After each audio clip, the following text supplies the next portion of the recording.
What is up, everybody, and welcome to FLW videos. I have been so tired from Pokemon Go Fest because I just played that weekend so hard. Maybe you were out there doing the same thing, and what you may not have known is that you were actually completing challenges that would contribute to the Ultra Unlock bonuses, which is going to be in 3 parts, taking over about a 6-week period or so.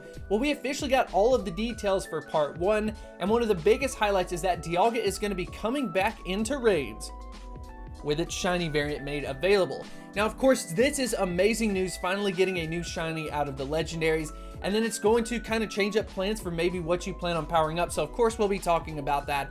And just a little bit of a heads up for later on this week, I'm going to be doing a counter guide for a Dialga. It's a tough Pokemon, so I do think it's important. I'll give some tips and stuff like that. And then I'm also going to be doing a deep dive for a Dialga for why you would want to get out there and raid for that Pokemon. So definitely stick around for that and be expecting that later this week. But anyways, I hope you do enjoy this content. Hopefully it keeps you up to date. If it does, if you're enjoying it, make sure to hit that like button and subscribe. But without further ado, let's go ahead and get into the video.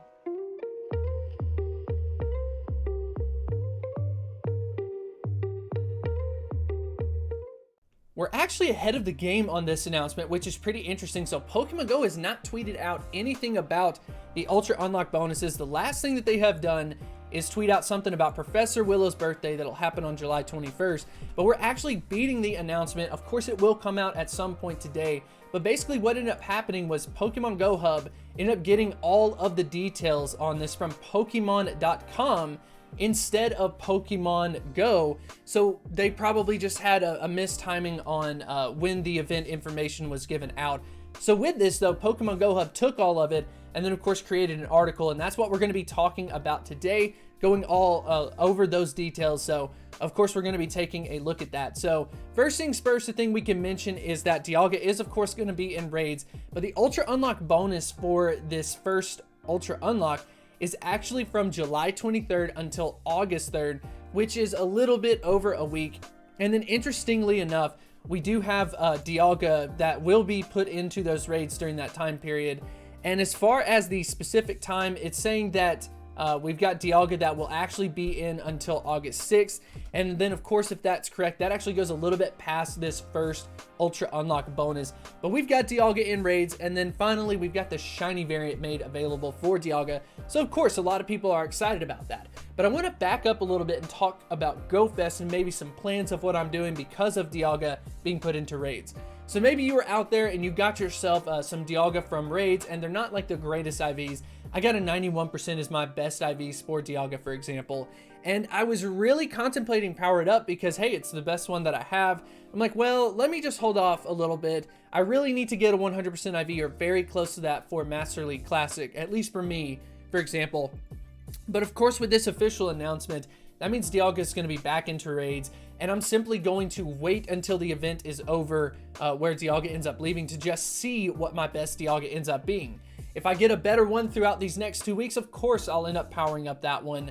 But if not, I still have the one that I got from GoFest. So I'm just, I guess, recommending you to maybe hold off, wait until you get out there, do those Dialga raids, and then of course if you get 100% IV, by all means, go ahead and power that up. But I wanted to go ahead and mention that. So anyways, if we go ahead and scroll down a little bit, we actually get some special Pokemon that are going to be appearing in 1-star raids.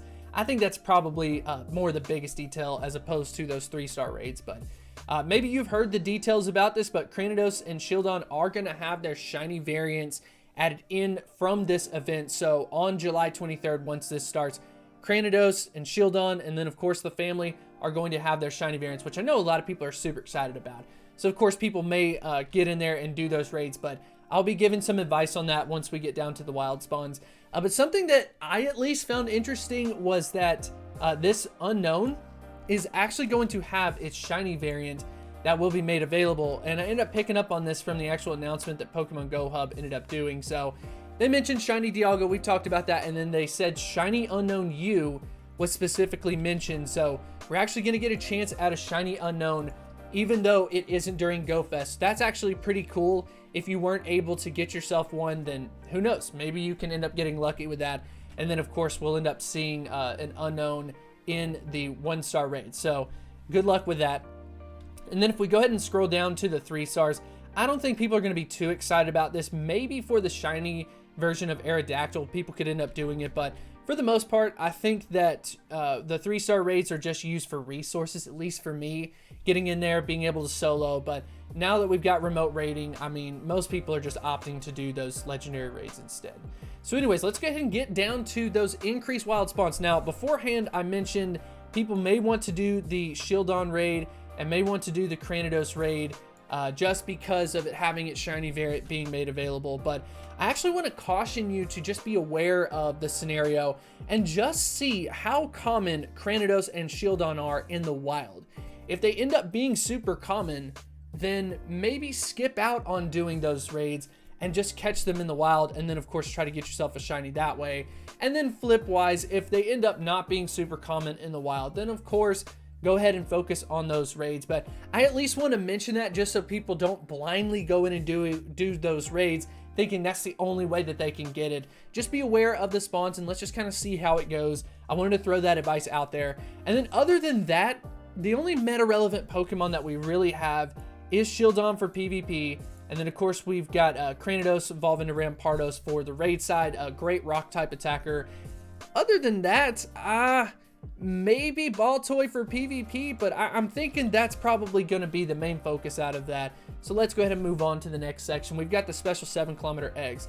Now when I take a look at this, I'm not seeing anything that makes me say I definitely want to go buy a bunch of incubators to hatch some eggs to get these Pokemon. At least for me, I'm probably going to skip on that. I'm not going to go buy incubators specifically for this, but you are of course seeing a lot of overlap with Pokemon that are either in the wild or in raids. So who knows, if you really want a good chance at it, you could do those Cranidos and Shieldon raids. You could catch them in the wild, and you could also get yourself the 7-kilometer eggs, of course, if you want to just really cover your bases. So Rampardos is probably the one that I'm going for the most, especially for the fact that we are going to get a new shiny added into the game for that. So let's go ahead and take a look at these sprites. I personally think people are going to be very excited about Dialga being added into this game with the shiny. The shiny looks incredible. Let me know which of these shinies ends up being your favorite. So we've got 3 new families that are going to be introduced from this event. We've got shiny Bastiodon. I do actually like this model quite a bit, but if I were to pick one, oh man, shiny Rampardos. Shiny Rampardos is just going to be a fun one to have.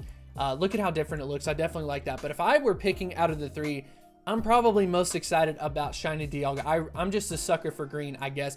But I definitely want to know what you think about these 3, which ends up being your favorite shiny variant that will be added into this event. And let me know what your plans are. Are you going to go out there and just raid Dialga as much as possible? Are you excited about the wild spawns? I definitely want to know what you think about the Ultra Unlock bonus in the comment section below, and I will see you next time. But not without giving a huge shout out to the supporters over at Patreon. Thank you so much. We've got an exclusive Discord server where we coordinate for raids. We talk Pokemon Go. So if you're interested in connecting with other members in the community as well as supporting my channel, make sure to check out the Patreon link in the description below, and I will see you next time.